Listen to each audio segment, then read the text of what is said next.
नमस्कार, मी अशोक मिरगे आणि आपण ऐकत आहात मिरगेंची कविता माझ्या यूट्यूब चॅनलवर.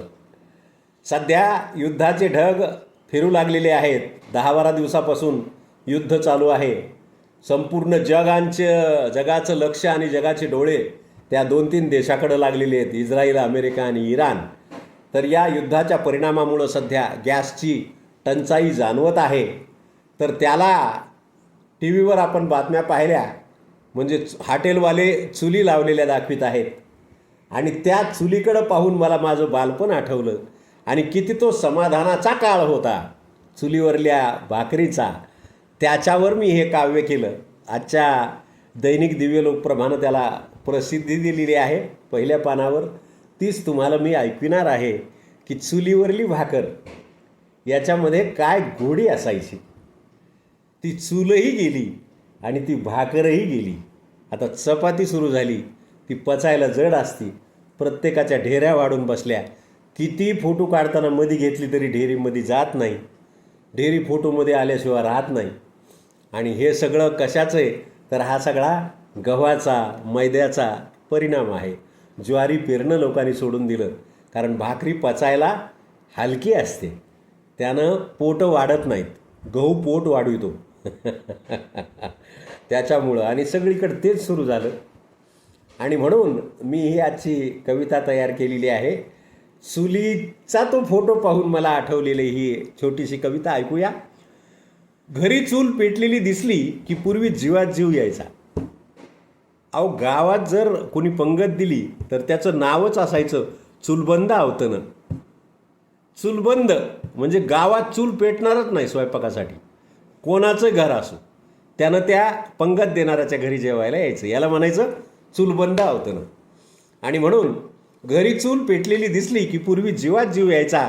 घरी आलेला नातेवाईक पाहुणा चुलीवरचं जेवून जायचा. मस्त चुलीला उभी करून भाजलेली भाकर भलतीच खरपूस लागायची.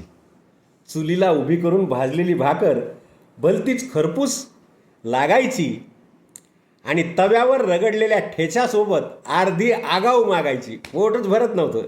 लसणानं केलेला तो मिरच्या हिरवा भाजलेला खरडा तांब्यानं रगडलेला काय मजा आहे म्हणताल. स्वर्ग सुख ते.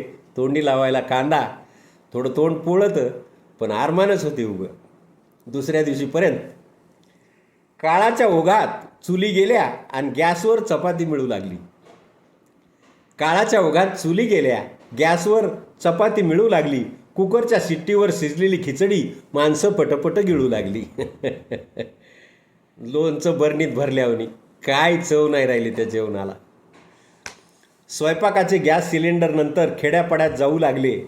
स्वयंपाकाचे गॅस सिलेंडर नंतर खेड्यात जाऊ लागले. खेड्यापाड्यात जाऊ लागले आणि चुलीवरचं जेवण मुद्दाम हॉटेलात लोक पैसे देऊन खाऊ लागले. बघा कसे दिवस आले. आता गॅसची टंचाई भासू लागल्याने सगळ्यांना चूल आठवत आहे. आता गॅसची टंचाई भासू लागल्याने सगळ्यांना पुन्हा चूल आठवत आहे आणि विटा मांडून केलेली चूल पुन्हा सरपण आणायला पाठवत आहे. भविष्यात गॅस मिळालाच नाही तर घरोघरी चूल पेटल काय. भविष्यात गॅस समजा मिळालाच नाही तर घरोघरी चूल पेटल काय. आणि जुनं ते सोनं हे जुन्या माणसाची म्हण पुन्हा खरी वाटेल काय. जुनं ते सोनं नावाची म्हण होती, ही जुन्या माणसाची म्हण पुन्हा खरी वाटेल काय. कविता आवडली असेल तर माझ्या यूट्यूब चॅनलला लाईक करा, शेअर करा, कमेंट करा, जास्तीत जास्त शेअर करा. पुन्हा एखादा नवीन विषय घेऊन मी उद्या आपल्यासमोर येईल. तोपर्यंत सर्वांचे धन्यवाद.